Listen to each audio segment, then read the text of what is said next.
case, and I'll discuss that. The investigation panel has met actually twice.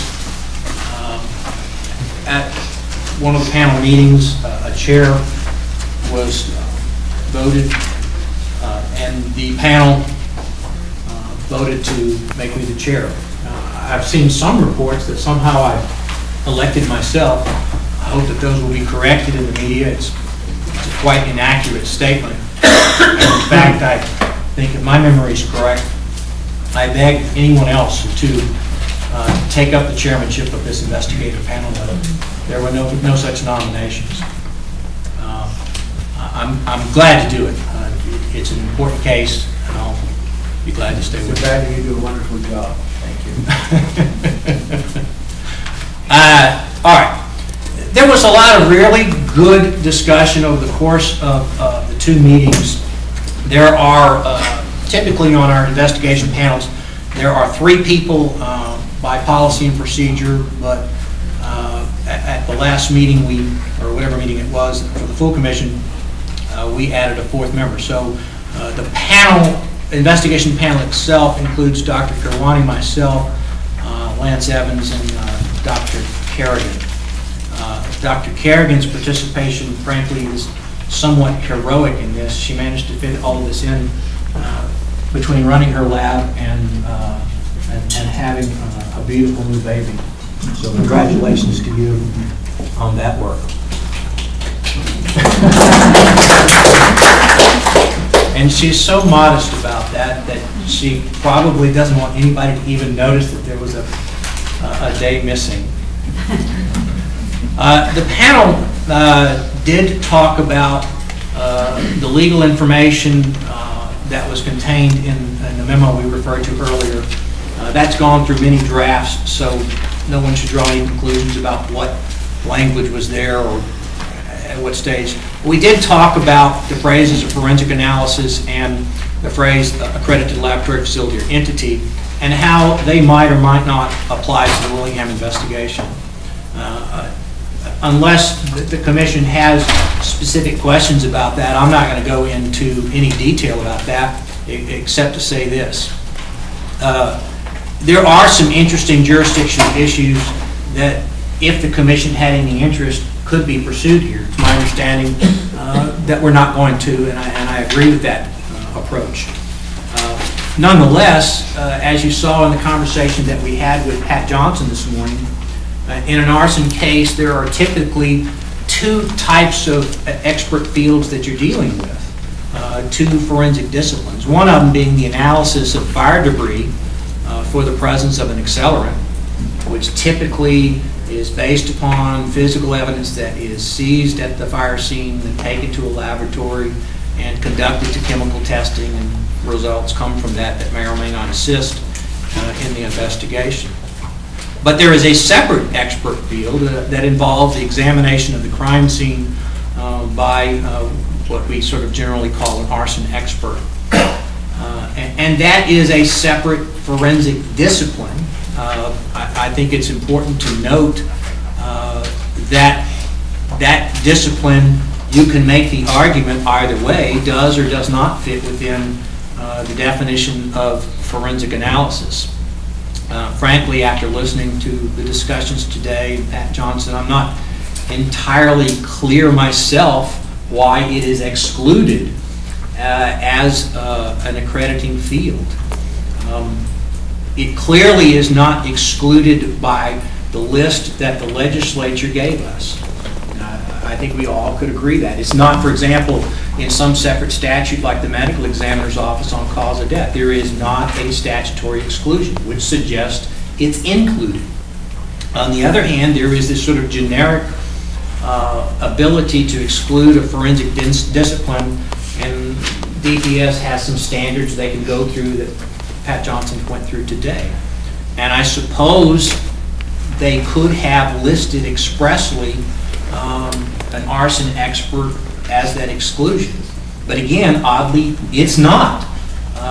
The exclusion is really there as a kind of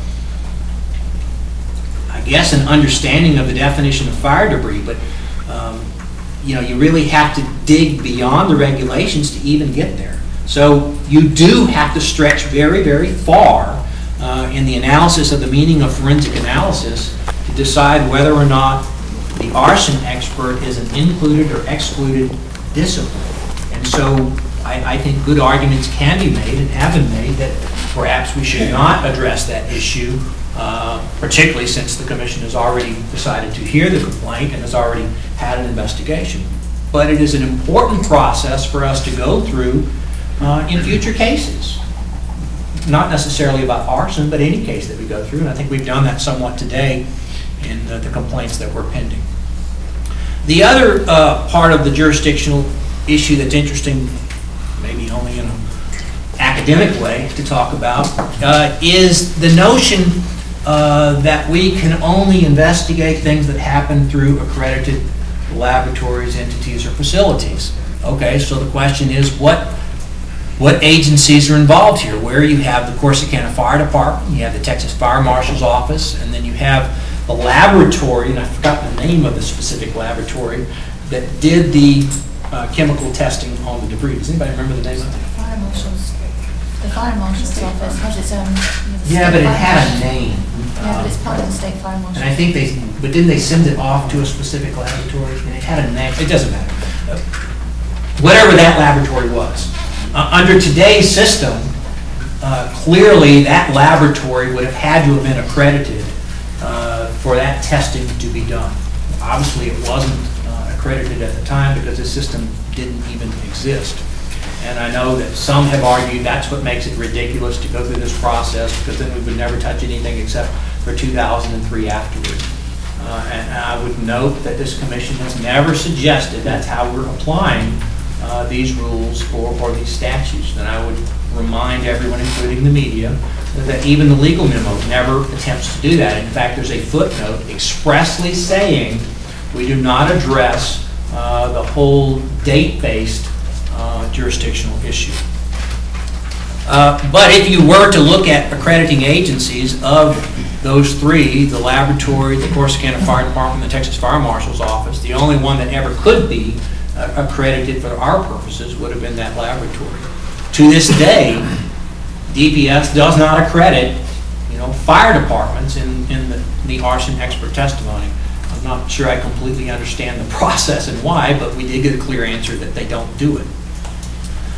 So, I mean, in theory, you could argue that if you wanted to. But I would note that the investigative panel at no point thought that that was something that we should pursue in the Willingham case, and that at no point did we suggest that it was going to be a basis for resolving that case. And that's consistent with what the commission has said, both when it accepted the complaint, when it investigated the complaint, when membership on this commission changed, and when statements were made publicly about whether or not we would continue to investigate. If anybody recalls anything that contradicts that, I would love to be reminded about it, because I don't particularly recall it myself.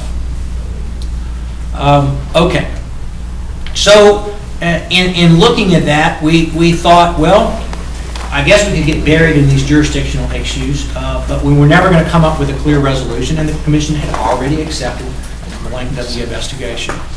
And frankly, it was at this point that I think Sarah made the strongest suggestion, and she and I have talked about this before, and I came to realize that I strongly agreed with what she was saying in principle about this, and that was, look, we can argue forever about jurisdiction, we can argue forever about 921 versus what happened then, but could we not all agree that the standard of practice for an arson expert in going to a crime scene, evaluating it, and coming to some conclusions that they repeated in a courtroom was clearly the standard available in 1991 when I guess the investigation began, and shortly after that the trial took place, and that everyone, including our own